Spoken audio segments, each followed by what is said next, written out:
Es neprasu par to, es jums uzdodu konkrētu jautājumu pēc tam, kad jūs nošāvāt tos sivēns un sivēnmāt, nav svarīgi. Tas daudzums. Pēc tam to ņēmāt, gaļu vai tur taisījāt to šo. Jā, bet pirms tam, lai viņu, kad nošauj šos te zvērus, viņus taču ir jāpārbauda, vai viņiem nav slimība. Kā tā jūs varētu to pārbaudīt, ja vajadzīgs ir tas, cik tu vari nošaut daudzums? Vai jūs vienkārši riskējāt un ēdāt, nezinot, slima, neslima? Kā lai jums izskaidroju, ja man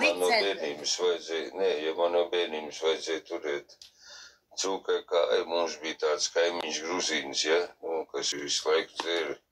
No mājas cūkas asins, es joprojām dzeru. Jūs nesapratāt mani. Man interesēja pa veselību.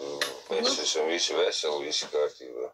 Pagaidi, jūs nošāvāt vairākas cūkas, jūs sakat, 4 cūkas jums ir bijis. Jūs nevienu cūku nebijāt nedavāt uz pārbaudi, jo tur, ja pārbaudi dod, tad vajadzīgi ir licence, jo cik tad ir nošaut tā kontrolēt mednieku? Vēl nebija tajā laikā, tā kā es tās cūkas šāvu, vēl nebija tajā laikā, ka bija jānodod uz kaut kādu ekspertīzi. Tad man jautājums ir otrs, kura laikā tas bija?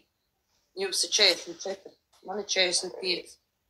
Jā, tas bija, es jums varu apskaidrot, bišķi tuvāk 15. 14. gads.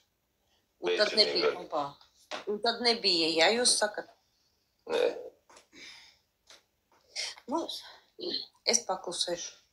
Nē, nebija, tāpēc, kad man tēvs nošāvās 2008. gadā, un vēl pēc tam es tā ļoti aktīvi ņēmos ar medībām, tas varētu būt līdz kaut 14-15 gadam.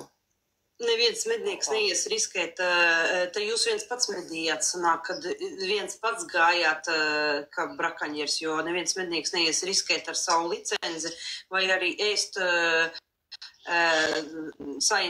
kas ir slima cūka, jo man ir arī mednieks. Ja tu esi mednieks, tad tu saproti to, ka tā kaut vai tā cūka ir slima, tu tāpat, ja tu pareizi viņu pagatavo, viņa tāpat nav. Nē, diemžēl, ja īsti mednieki nekad neņems slimu cūku. Es slims cūks nekad nešāvu. Īstenībā Pieņemsim, man arī bija daudz gadījumu tādi, klaņojušies suņi, neviens nešauj suni, lai viņš nomirtu uzreiz, vienmēr šauj kuņģi, lai nebūtu jāaprok vai ko, viņš aiziet citā teritorijā, tur ir nosprāst. Neviens nemutē.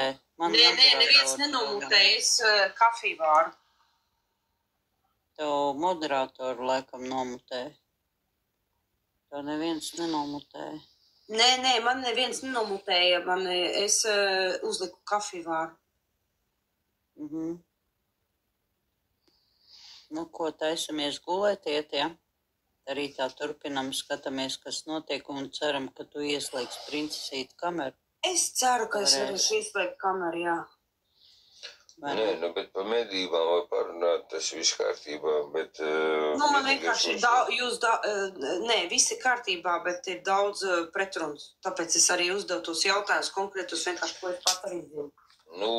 Ja jūs esat mednieks tik ilgi, jums jau 45 gadi, un varbūt zinat tādu, jums patīk nažu, vai ne? Bombiši. Daudz kas patīk. Zinat tādu nažu meiteru Valādu no Jaunpils? Nē. Bombiši, savu saklīšu. Tev arī sauc. Iet Googlē, uzrastat Lats. Ir ļoti daudz. Nažu meistars. Bet tas bija vislabākais īstenībā. Ok. Labi, čundriņ. Tad visiem teikšu labu nakti. Davai tiekamies. Būs kārtībā ar kontiem un nebūs nekādas problēmas. Nav jau jādara citam slikti. Ar labu nakti. Jā, labu nakti. Dzīvosim mierā un